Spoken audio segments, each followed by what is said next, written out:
आविराविर्मयेधे वेदस्य मआणीस्थ श्रुतं मे मा प्रहासीः अनेनाधीतेनाहोरात्रान् सन्दधामि ऋतं वदिष्यामि सत्यं वदिष्यामि तन्मामवतु तद्वक्तारमवतु अवतु माम् अवतु वक्तारमवतु वक्तारम् ॐ शान्ति शान्ति शान्तिः Om. May my speech be firmly established in my mind. May the mind too be firmly established in my speech. May there be perfect correspondence between my thoughts, words, and actions. O self-effulgent Lord, be revealed in my consciousness.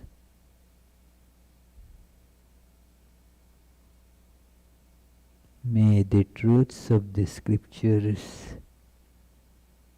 shine forth in my life.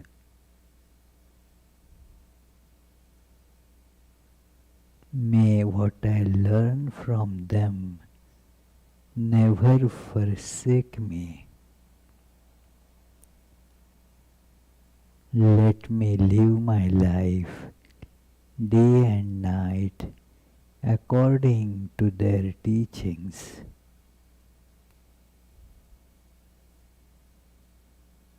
I shall speak what is appropriate. I shall speak the truth. May that protect me. May that protect the teacher. Om. Peace, peace, peace.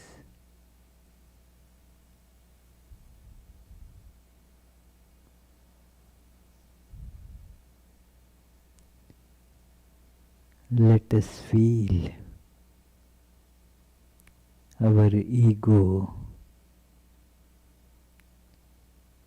as a statue made of salt.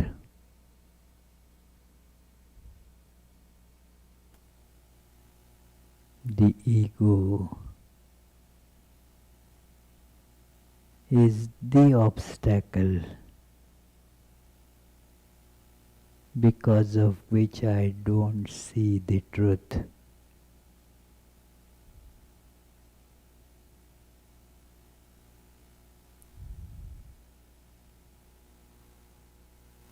This statue of ego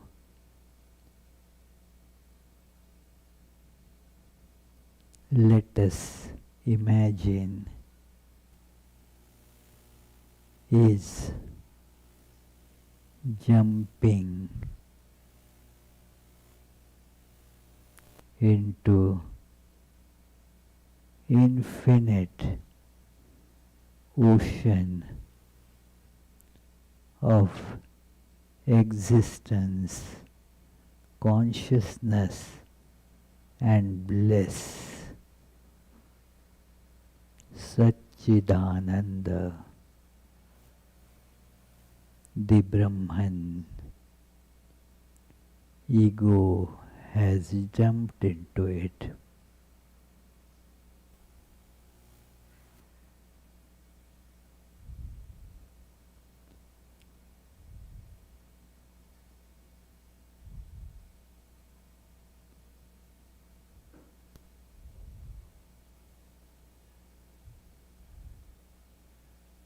I am feeling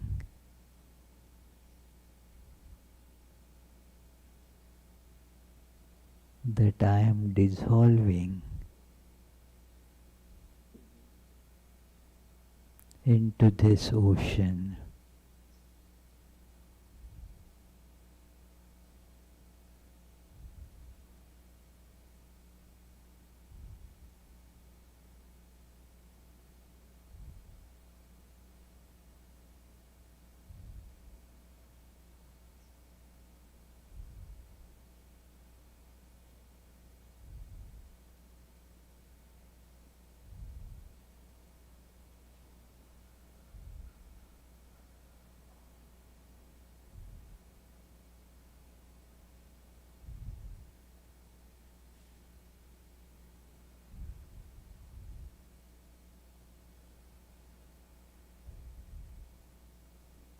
It is gone.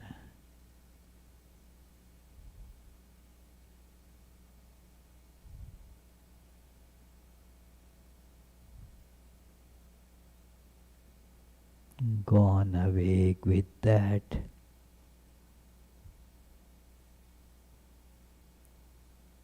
Is the fictitious division of I and world.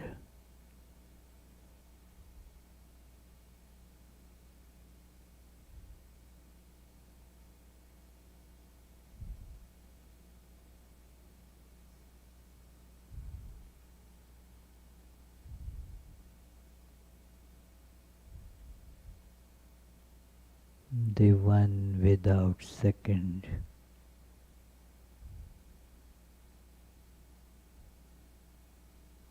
Ocean of consciousness and bliss.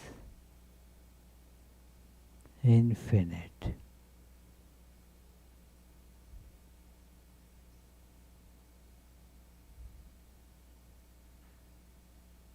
That alone is.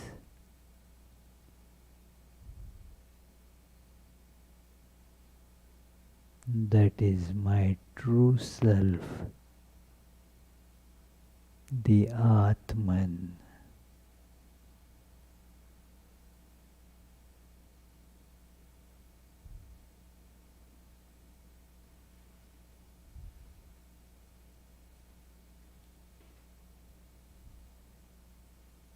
There are no desires.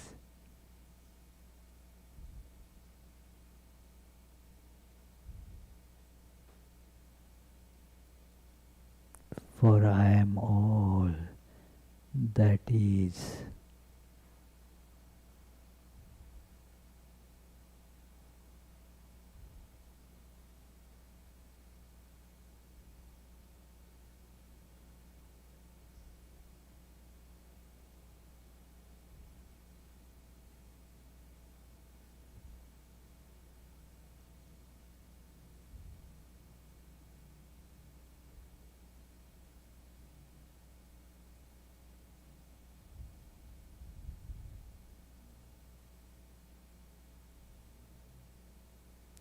This is total, all absorbing peace.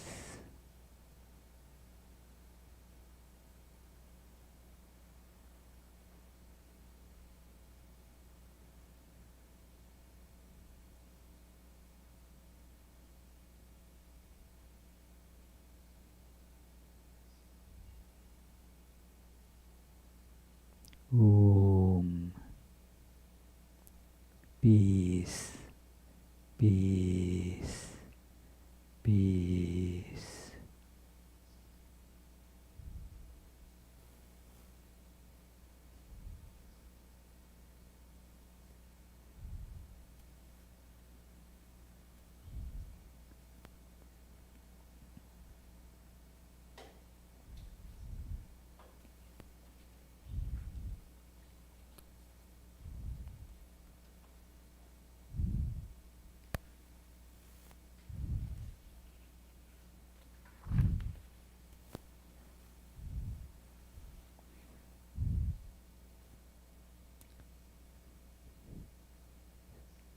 So, dear friends, let us begin today's study of this great biography of Sri Ramakrishna, and we are towards the end of the volume that was titled as Sri Ramakrishna as the Teacher, Sri Ramakrishna as the Guru. And many aspects of Sri Ramakrishna's teachership have been discussed threadbare, and now we are studying the appendix, because after telling all the details, something still is left. Some minor things here and there, they were not properly put in place, and therefore at the end of a book, appendix is put to put in all that remaining things, certain additional things. This body of the book is done, but some other points are to be told, so there is this appendix. And this appendix has the beautiful title that Sri Ramakrishna as a human, the human aspect of the Master. Sri Ramakrishna, God, and Sri Ramakrishna as man. So let us begin with our regular prayers, opening chant. I was waiting. Here it comes. Come on. Yeah. So please join in chanting as loudly as you can. Tava kathamritam tapta jivanam kavibhiriditam kalmashapaham Shravanamangalam Shrimadattatam Bhuvigrinanti te Bhurida Janaha.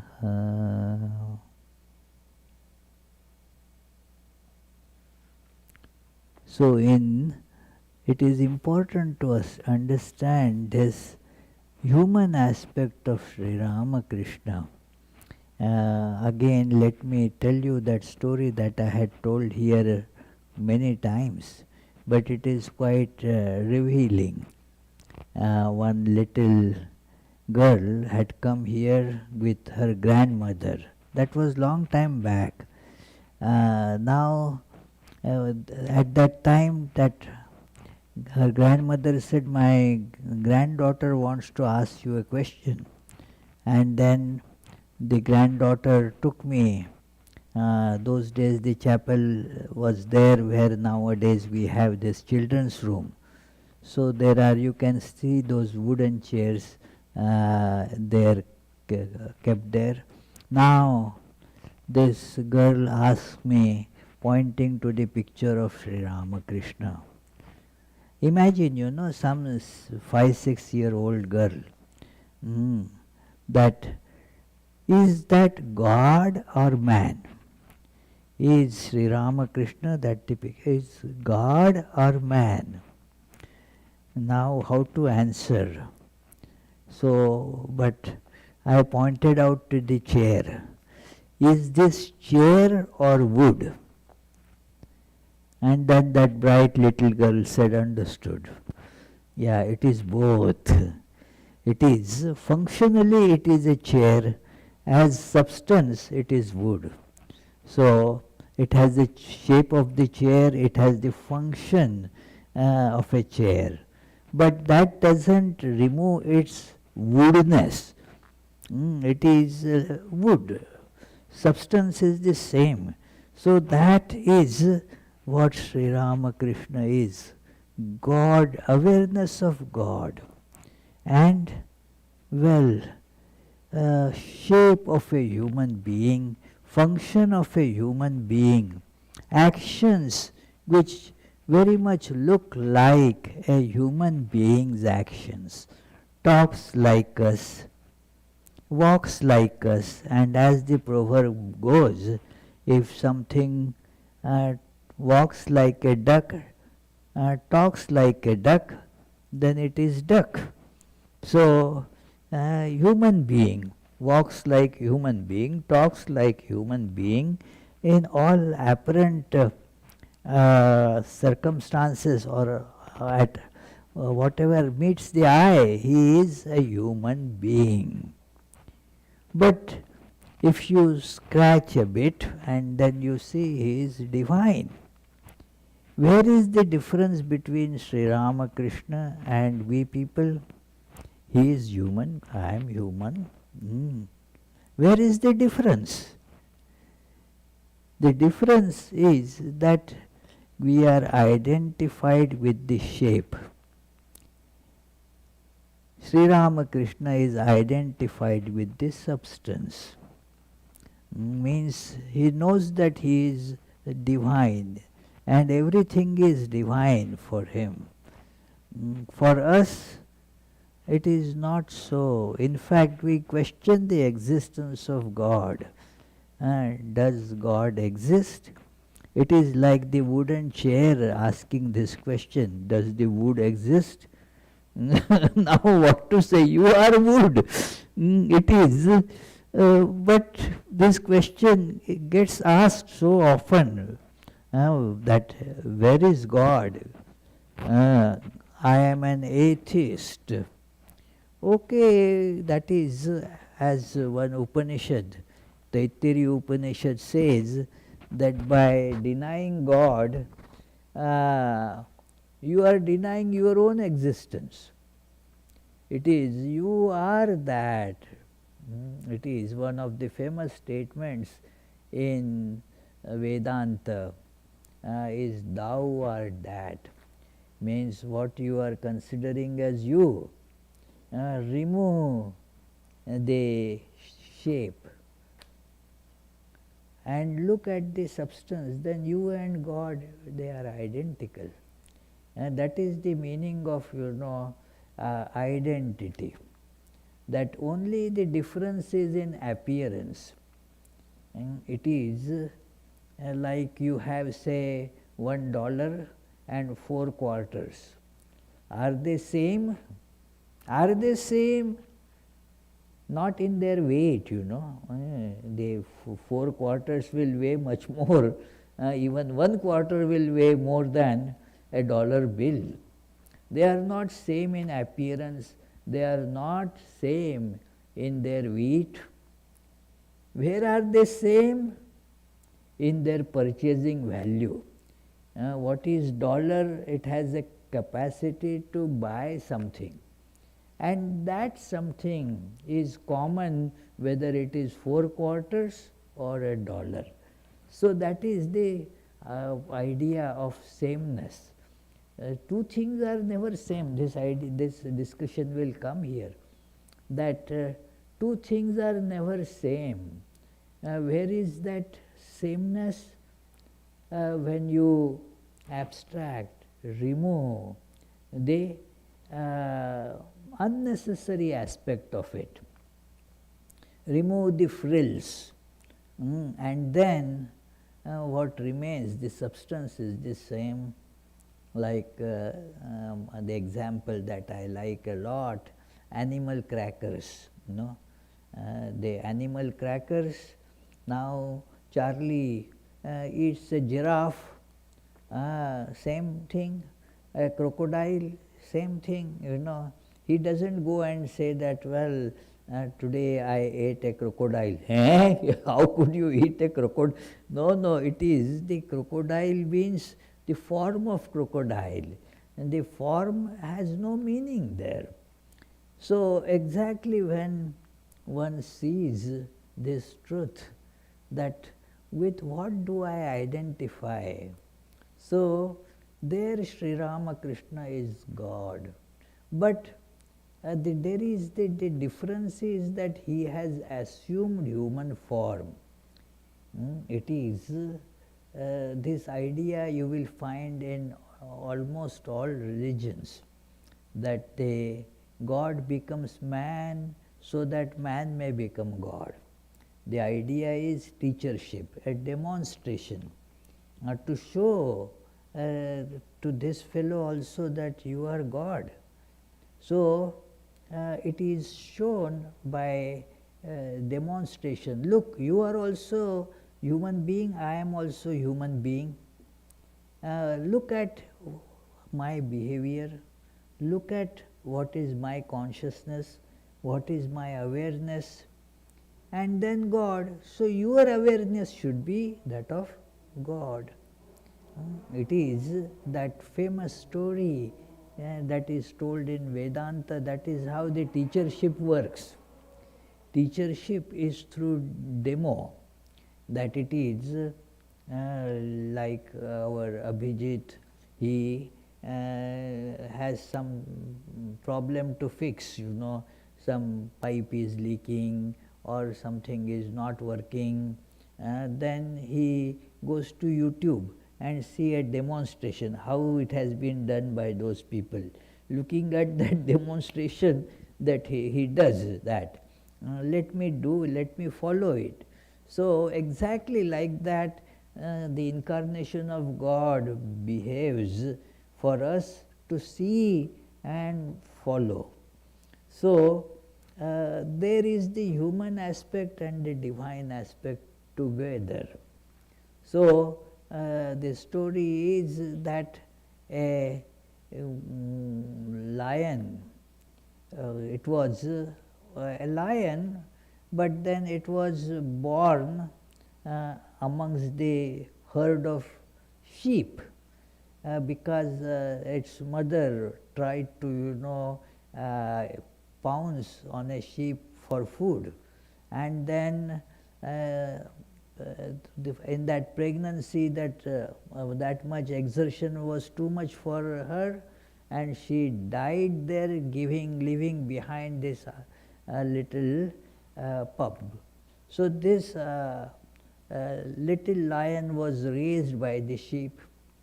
It kept on thinking that it is sheep, so, and it was bleating like a sheep.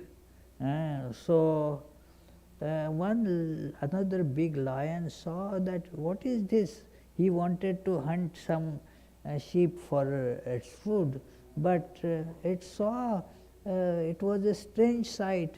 A lion is going amongst that sheep, bleating like sheep, eating grass like sheep.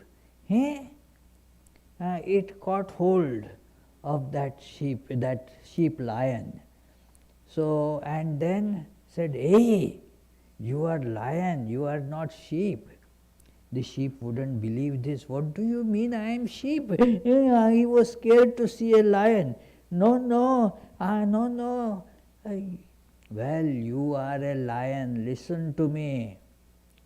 And then this big lion pulled his sheep lion to a pond and said, look at your reflection. Look at my reflection. Are they not alike? They are alike. So if I am lion, what are you? And then that sheep understood, sheep lion, I am lion, and he let out a big roar like lion. Aham Brahmasmi, I am divine. So that is how we should see our true nature, by looking at the incarnation of God. So it is Sri Ramakrishna therefore has demonstrated this. That is the way his teachership is. Teachership is not like a regular teacher, a college professor or a school teacher, whosoever, that they teach mostly by words, that look, this is like this. They take a say chalk and the blackboard, they demonstrate certain things. That is how they teach. But Sri Ramakrishna's teachership is different, that it is through the behavior, through the actions. That is the life. Life of Sri Ramakrishna becomes the sermon. There is a wonderful statement attributed to Saint Francis of Assisi, that you can walk to give a sermon. Walk to give a sermon only if your walking itself is sermon. Means your way of life, that itself is a sermon. It is the words otherwise don't have much meaning unless backed by that kind of character and life. So it is Sri Ramakrishna does that, and there we see how people worship Sri Ramakrishna, how they like to look upon Sri Ramakrishna. People get attracted by the miraculous power of such God-man. There is this miraculous power that is in them, because that miraculous power is because of tremendous concentration and unselfishness. So they get those powers, miraculous in the sense that since we don't have those powers, we find that it is a miracle.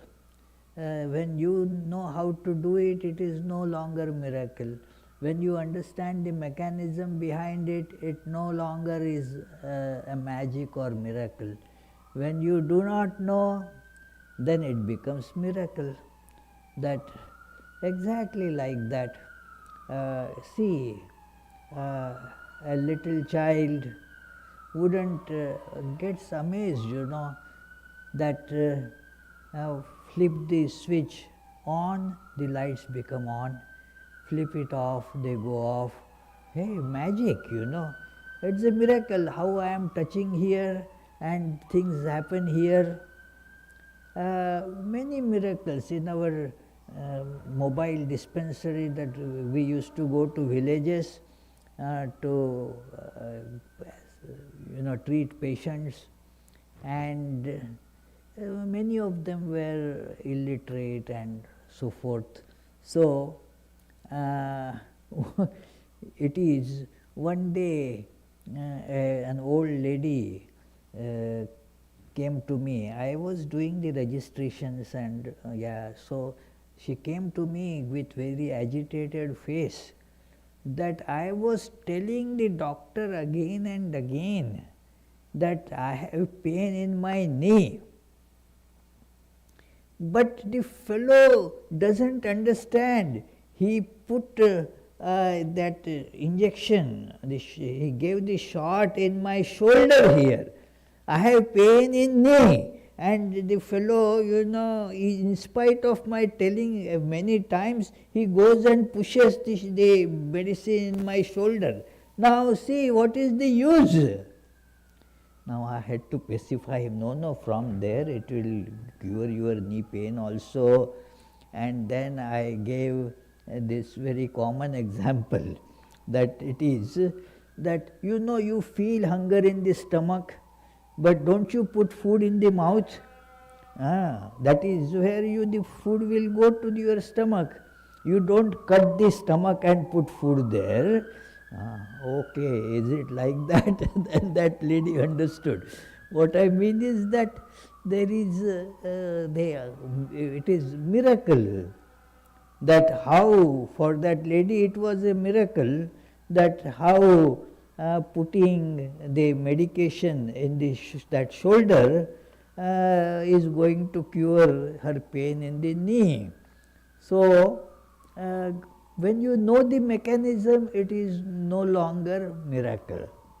So these people are capable of doing various miracles, but that is not the purpose of life. many get attracted.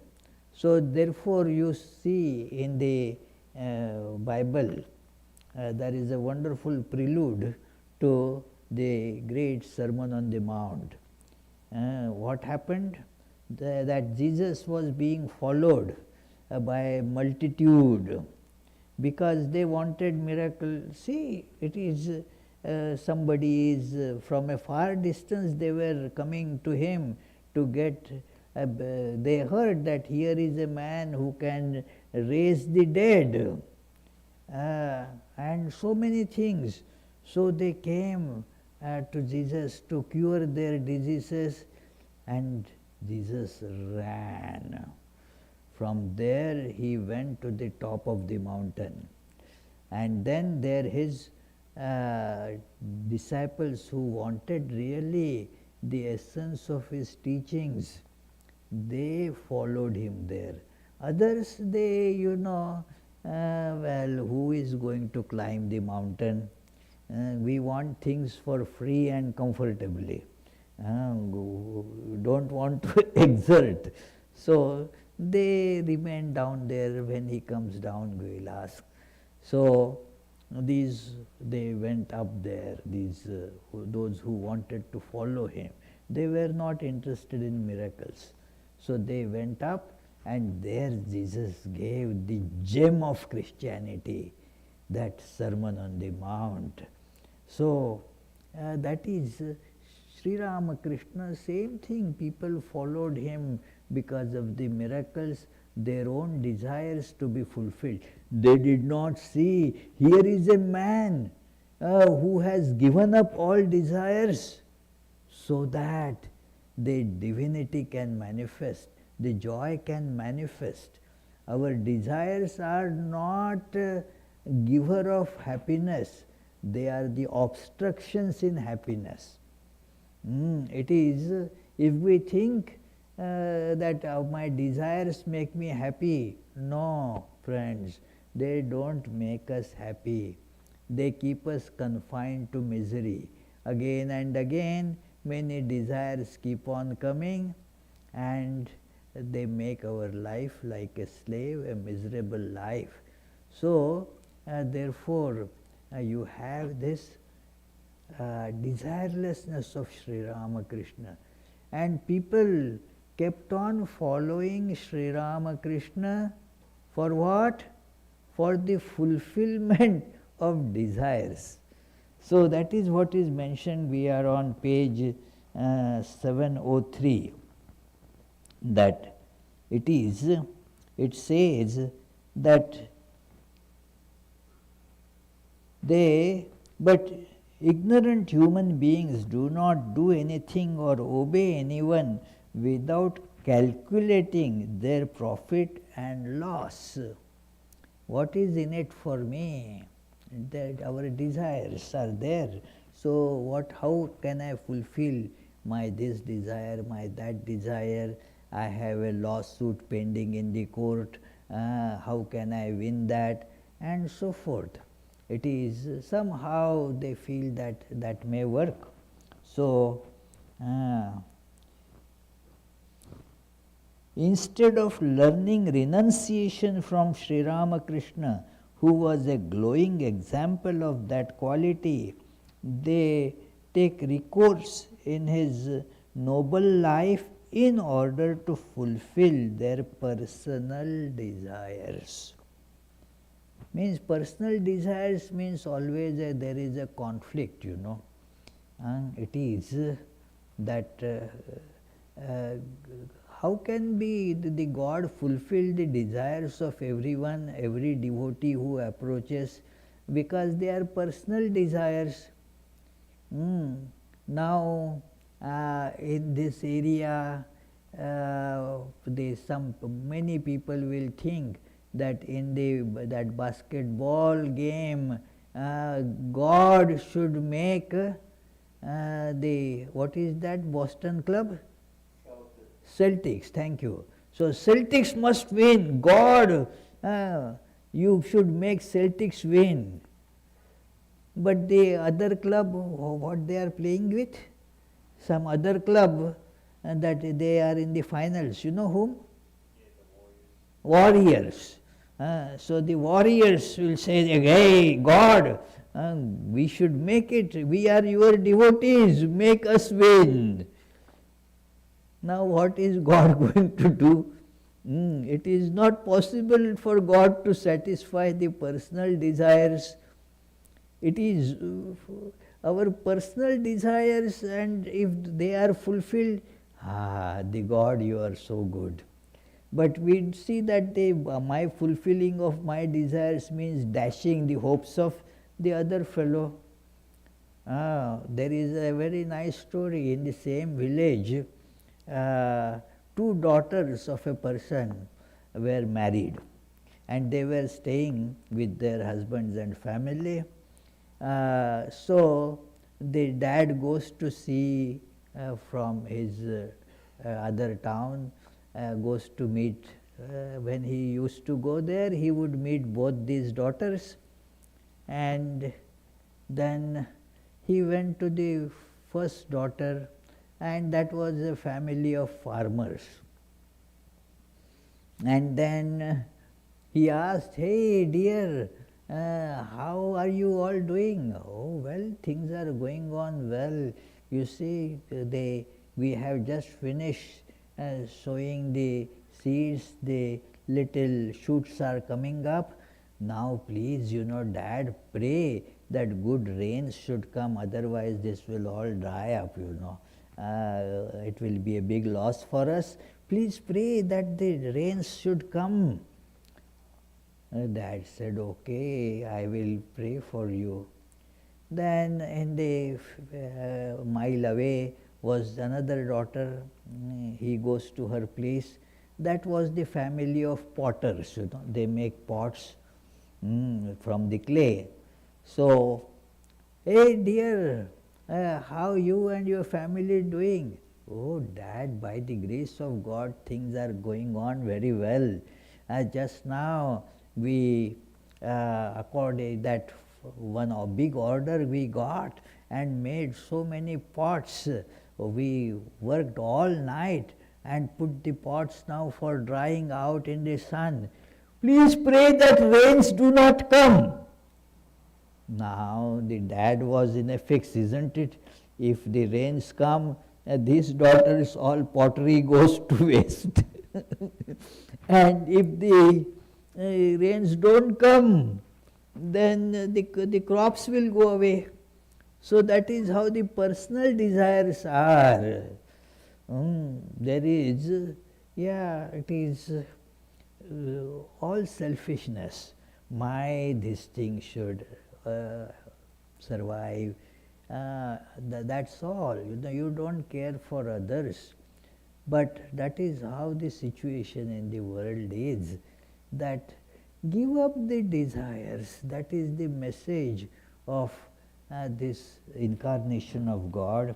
So, they believe that Sri Ramakrishna's superhuman austerities, his extraordinary passion for truth, his simplicity and childlike reliance on God were all intended to provide them with enjoyment.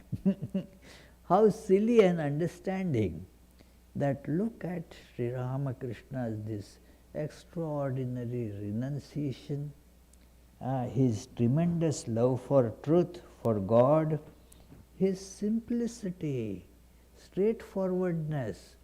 These are things that need to be followed.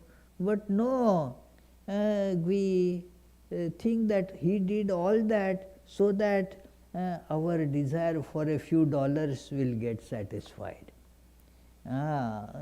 Meaningless thing, we are not logical at all.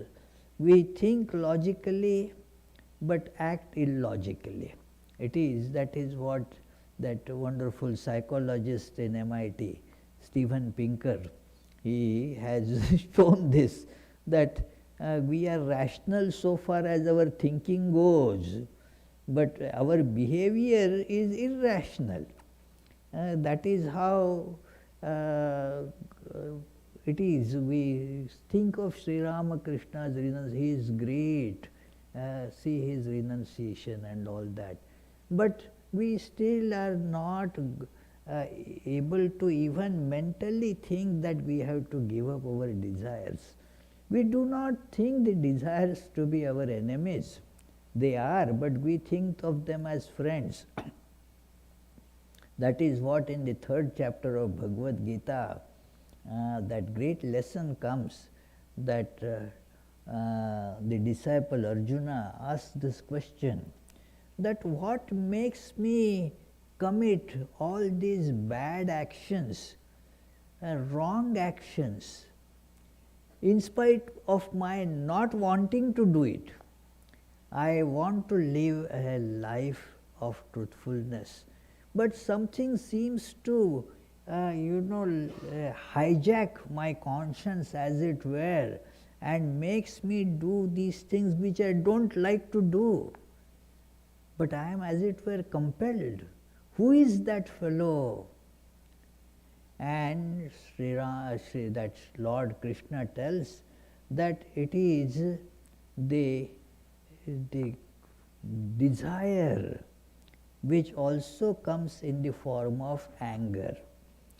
Anger and desire goes together. That it is, we don't like the expression anger, but we love the desires, and desires, they bring up anger automatically. That is, they are the two sides of the same coin, desire and anger. Some say, what about the righteous anger? It is righteous, there is nothing like a righteous anger. If you look at the psychology of it, my anger is righteous anger. Somebody else's anger is not righteous anger. So it is, the Shankaracharya comments there that saeva kama kechit pratihata san krodho bhavati iti, that very desire, when it gets obstructed, it becomes anger. A ball, say, thrown, a tennis ball thrown on the wall. Now it comes back because wall is obstructing its passage, and so its direction is reversed. That is called anger. Desire, go forward. There is the wall, because these are the desires for all that is unreal. How can they ever be fulfilled? There is no fulfillment. They hit an obstacle, and then it becomes anger there. Only one desire, because it is about the real object, it can be fulfilled, and that is God. God is. So desire for God or the self can be fulfilled. Desire for any object, it is illusory. How can that you can get the desire fulfilled? It is just illusion. So it is not there, your desire will never be fulfilled. It is, how long, Naomi, will you have to run to catch the horizon? You want to catch the horizon. How long you will have to run?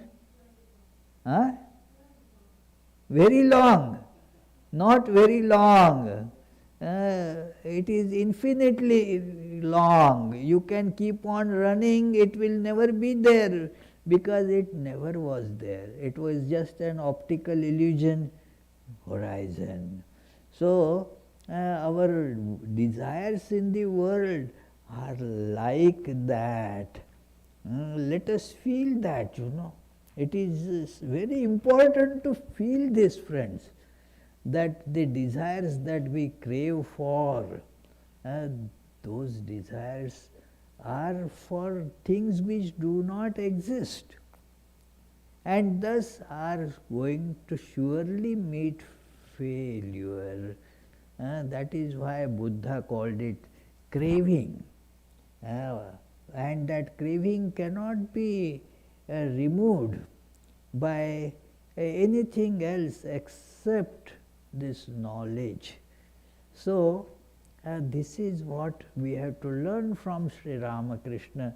But instead of learning that, we run after various fulfillment of desires, thinking that Sri Ramakrishna's this realization will make me get that, like curing of my diseases.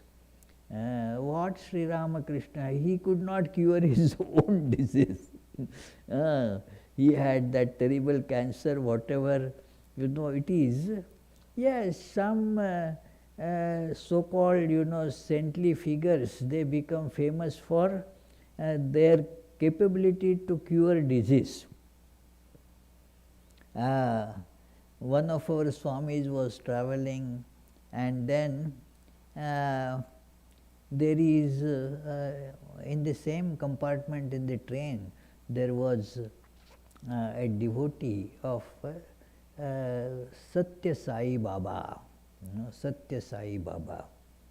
And this man started saying, look, our organization, Satya Sai Baba's organization has built such a great hospital there in that town, Puttaparthi, great hospital, wonderful hospital.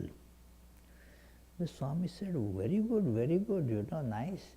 But then it defeats your own argument. Why Satya Sai Baba needs to have a hospital? Because you say that he cures the disease by his miraculous power. Because we don't proclaim any such power, Sri Ramakrishna himself used to call doctor, for his own problem. He never said, oh, okay, by miracle I will cure my even ordinary stomach ache. No, get the doctor, get the medicine. It is all right that Ramakrishna mission builds hospitals, understandable. Because we don't have that kind of miraculous power, we don't claim that. But Satya Sai Baba claims that powers, miraculous powers. Then does he need to build a hospital? Does it not defeat your own argument? And then that man kept quiet, you see. So it is like that the miracles that we see is not a goal of life. Fulfillment of the desires is not goal of life. So when devotion is sincerely practiced even a little, it makes a devotee resemble his or her object of worship. A very beautiful, very profound passage here, that what then the devotion should be practiced for? To make a shift in our consciousness. Instead of feeling that I am this body, let me feel closeness to Sri Ramakrishna. Your whatever you love, devotion is the love directed to the divine. It is love, but directed to divine. The difference is only in the object. So the love directed to God make us, to whatever extent the devotion is, behave like God. It is when somebody has love for someone, you see there is the resemblance comes between that person whom he is loving and you. It is you and your beloved. They start having similarities. Just by a little practice of this intense love, then as your beloved talks, you also start talking like that. Certain expressions used by your beloved, they become your expressions also. It is become similar. Some about 10-12 years ago, one gentleman had come here Then I just offered him, would you like some tea? And he said, yes, I can take some tea. And then I offered, would you like some milk or sugar in it? He said, no, no, I will just take straight. What happened was, when I got married, then after in the first morning when we sat for breakfast, there was the cup of my wife poured coffee in her cup and in my cup, and then told me that if you want to put milk or sugar, you can get the milk from the refrigerator, pour it. I take just straight coffee.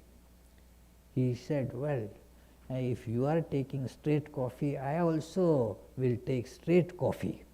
So he says that since then I started taking the coffee or tea without milk and sugar. The point is that your love makes you think as your beloved is thinking, what your beloved likes, you start liking that as well. So when you are loving Sri Ramakrishna, then some of those characteristics of Sri Ramakrishna would also make presence in you. So the scriptures of all world religions describe this phenomenon. Examples of this follow. Blood issued from the hands and feet of a devotee whose mind was fully absorbed in the form of Jesus on the cross. Many have experienced this stigma that wherever that meditation of Jesus on cross, Jesus on cross. Now he was being nailed to the cross, and the blood was there, the wounds were there. So meditating on that, thinking of that, they also developed the wounds in that particular place. These many saints have experienced this. In case of many in India also have experienced some such phenomena. It is that when Chaitanya identified with Radha, who experienced intense pain when separated from Krishna, he felt a terrible burning sensation in his body and sometimes fell as motionless as a corpse. Some Buddhist devotees meditate for very long periods of time, remaining absolutely still in front of the image of Buddha in meditation. Because they see that gradually that similarities get developed through love, that following a person because I love, I follow that person, and then your behavior unconsciously starts taking that kind of shape. So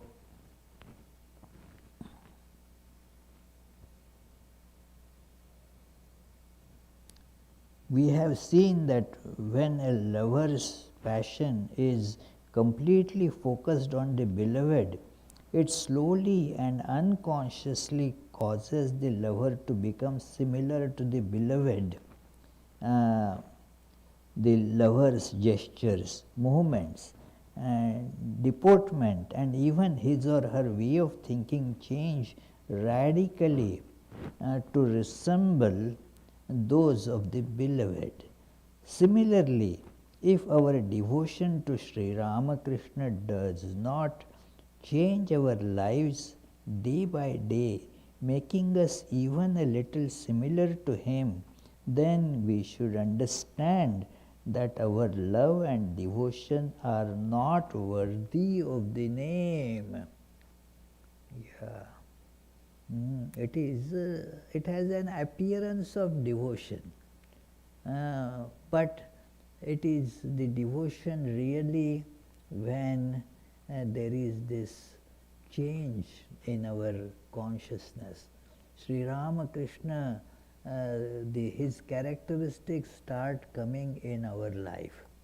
It is observed that yes, the person who loves Sri Ramakrishna would have devotion to God like Sri Ramakrishna had. That person will automatically have that truthfulness that Sri Ramakrishna's life exhibited. So, all these things, they are really the signs of love. Through love, you transform your lives.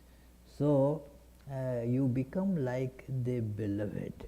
So, one may ask, is it possible for each of us to become Sri Ramakrishna Paramahamsa? Can we all become like Sri Ramakrishna Paramahamsa? No, not externally. Has anyone in the world ever become completely identical to another? Then they won't be two people, just one. We say in reply that one may not become exactly similar to another, but surely one can become as like another as things cast in the same mold. The lives of the great religious teachers are like the different molds. In fact, Sri Ramakrishna himself told that, showing to his person that here is the mold. The mold is ready. Now you pour your lives into this mold to get your lives also very similar in the sense of that there will be the renunciation, there will be the bliss. The renunciation builds bliss. For those for whom that happiness means running after an object, they will find it difficult to understand. But see, the happiest people are those who have given up things. So, collecting many different things will burden us with more sufferings. It is. So, imagine, it becomes life of a slave, that I get lot of money. Now I have to keep on holding that money. So I have to put protections around my house. That it is a big fence, lot of guards to take care of me, and always fear that somebody will take away my money or become richer than me. Funny ideas, it is, what does it matter really if you are getting food to eat and you have a roof on your head? What it doesn't matter, other things are very superfluous. Whether you have $15 billion or $10 billion, it is only the number. It doesn't really help you. A man was feeling very sad. That is, I have seen many people becoming sad. First I took it seriously that this one businessman, our devotee, I used to be in the other place, Shillong, he used to always complain, this year the business is not going on well at all. I don't know what is going to happen. My customers are not coming. And then when I spoke about it to some other devotee, he said, Swami, forget it. He keeps on complaining and becoming sad like that. Go to his shop. There is no room to put food in it. So many customers are there. And what does he say that the business is not going on well? And then I realized that every time, every now and then for all the time I was there, this constant statement. The business is not going on well at all, terrible. One restaurant owner said to his friend, my business is not going on well at all, this year. Whenever I walk there on the street, I see the board there, no room. I see the sign put there, no room, wait, no room. And still you are saying that. You see, you have to see it in perspective. Earlier, 50 people used to turn away after seeing this no room board. Now only 20 people turn away. So now what difference does it make to you? But that makes us sad. We have developed this skill of becoming sad.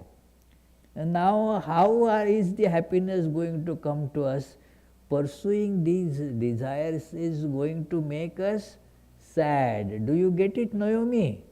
Good. Yeah. So it is important therefore that see Sri Ramakrishna, they just congealed bliss. So ocean of bliss as it were. So that is what Nityam Ananda Murti in our meditation on Sri Ramakrishna, this phrase comes, ever blissful, irrespective of what the external situation is. So that is Sri Ramakrishna. So something like that would come to us if we have that devotion to Sri Ramakrishna. Our cravings will go away. We want Sri Ramakrishna, if you are God, then please bring more money to me, or make this court case be favorable to me, or kill my enemies, make my enemies get corona and me free of corona. So all such things come, but if we are really following Sri Ramakrishna, loving him, then our life also would get this renunciation. Time for today is almost finished. We shall think about it for a few seconds, and in case if you have questions, feel free to ask.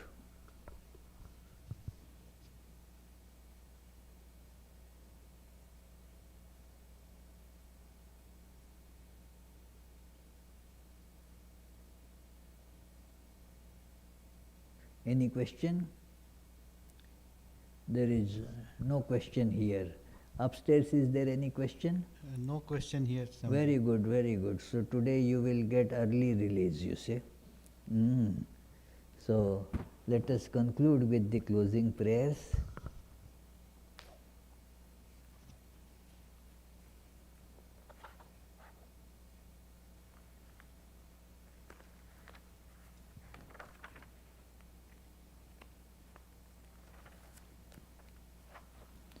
May the Divine, who is Father in heaven of the Christians, Holy One of the Jewish faith, Allah of the Muslims, Buddha of the Buddhists, Tao of the Taoists, Great Spirit of the Native Americans, Ahura Mazda of the Zoroastrians, and Brahman of the Hindus, lead us from the unreal to the real, from darkness to light, from death to immortality. May the all-loving being manifest himself unto us and grant us abiding understanding and all-consuming divine love. Peace, peace, peace be unto all.